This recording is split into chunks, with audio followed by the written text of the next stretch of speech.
Hello beauties, welcome to my channel. My name is Sharifa. If you're new here, make it a point to subscribe, and if you've been with me, thank you for coming back. Feel at home. So today we are going to be doing a tomato acne sugar scrub.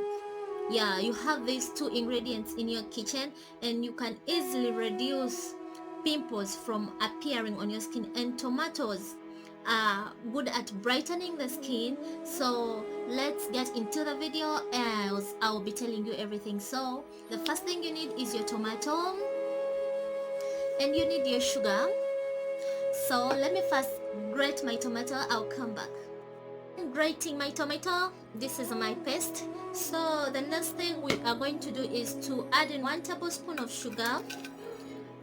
Yeah, so we are going to mix it very well. Tomato is good at smoothing the skin, preventing acne. It's a deep cleanse pores. It tightens the skin. Yeah, and tomato is good at reducing pimples from appearing. So after mixing it, you just need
don't forget to give it a very big thumbs up. Until next time.